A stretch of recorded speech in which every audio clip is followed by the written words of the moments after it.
Nama saya Aisyah binti Esbula.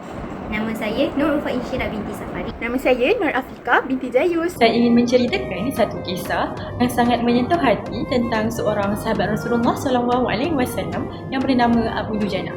Beliau merupakan seorang sahabat yang terkenal dengan keberanian, kesetiaan serta kecintaannya terhadap Rasulullah SAW.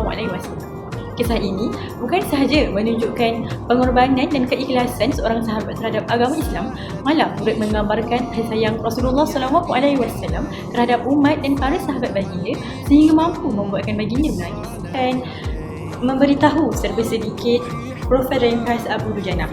Nama sebenar beliau ialah Simak bin Harashah Al-Ansari. Beliau berasal daripada kaum Ansar di Madinah dan merupakan salah seorang sahabat Rasulullah SAW yang sangat berani.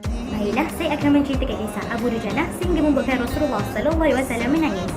Pada satu hari setelah Abu Dujana selesai solat subuh berjemaah bersama Rasulullah SAW, Abu Dujana terlihat terburu-buru pulang ke rumah tanpa mengikuti doa selepas solat yang dibacakan oleh Rasulullah SAW. Perkara tersebut membuatkan Rasulullah meminta penjelasan daripada Abu Dujana sendiri. Kemudian Rasulullah berjumpa Abu Dujana dan menanyakan mengapa Abu Dujana tergesa-gesa pulang ke rumah pada waktu itu. Adakah Abu Dujana tidak memiliki permintaan kepada Allah sehingga tidak pernah menunggu Rasulullah SAW selesai berdoa? Kemudian Abu Dujana memberitahu kepada Rasulullah SAW perkara sebenar. Rumah Abu Dujana bersebelahan dengan rumah seorang lelaki munafik. Di atas pekarangan rumah milik jiran Abu Dujana terdapat sebuah kurma yang tinggi menjulang dan hanya menjutai ke kawasan rumah Abu Dujana sendiri. Abu Dujana berkata kepada Rasulullah SAW bahawasanya keluarga Abu Dujana miskin. Anak Abu Dujana sering kelaparan dan kurang makan. Ketika anak-anak Abu Dujana bangun daripada tempat tidur mereka, apapun yang mereka dapati di depan mata mereka, mereka akan terus makan dan masuk ke dalam mulut.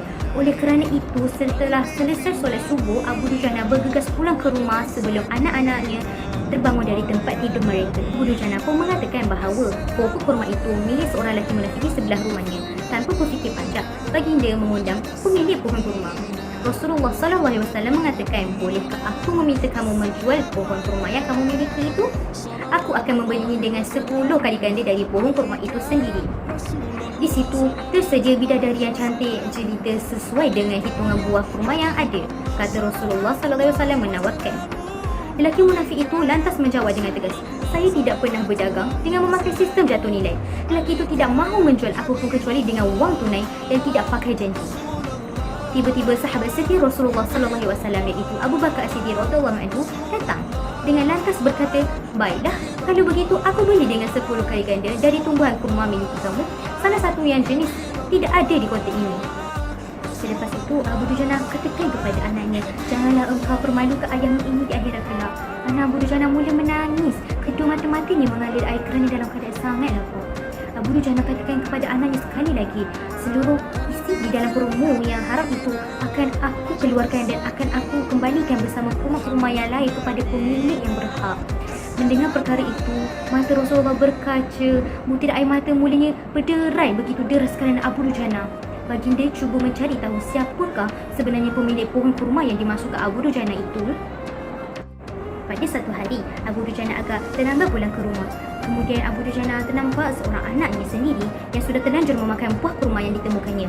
Mata kepala Abu Dujana sendiri menyaksikan bahawa anaknya sedang mengunyah kurma basah di dalam mulutnya. Dia telah memungut kurma yang telah jatuh di hadapan rumah kawasan mereka. Mengetahui itu, jari tangan Abu Dujana sendiri memasukkan ke mulut anaknya untuk mengeluarkan kurma tersebut. Abu Dujana mengeluarkan segala yang ada dalam mulut anaknya. Aku telah mendapat untung yang banyak hari ini. Aku mendapat 10 pohon kurma yang lebih bagus. Padahal kurma yang aku jual itu masih tetap berada di pekarangan rumahku. Aku tetap akan memakannya terlebih dahulu dan buah-buah itu tidak sedikit pun akan aku berikan kepada jiranku. Malam itu, lelaki si munafik itu tidur dan bangun di pagi hari esoknya.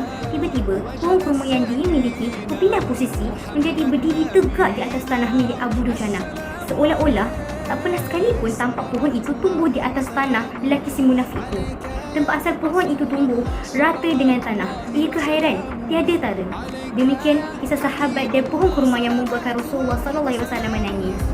Kesimpulannya, kisah Abu Dujana radhiyallahu ini meninggalkan satu teladan iaitu tentang sifat orang yang tinggi dalam menjaga keberkatan rezeki keluarga daripada perkara yang haram. Semoga kita dapat mencontohi keteguhan iman beliau dalam menjaga maruah, agama dan kehalalan setiap suapan rezeki yang kita bawa pulang ke rumah. Daripada kisah ini juga kita dapat memahami bahawa hubungan antara Rasulullah SAW dan para sahabat bukan sekadar hubungan biasa, malah dipenuhi dengan kasih sayang, keimanan, rasa saling menghargai sehingga mampu menyentuh hati Rasulullah SAW sendiri. Oleh itu, marilah kita bersama-sama mencontohi akhlak dan sifat terpuji para sahabat dalam kehidupan seharian agar dapat menjadi insan yang lebih beriman, ikhlas dan bertanggungjawab. Sekian sahaja daripada kami. Terima kasih kerana sudah menonton. Assalamualaikum warahmatullahi wabarakatuh. Bye!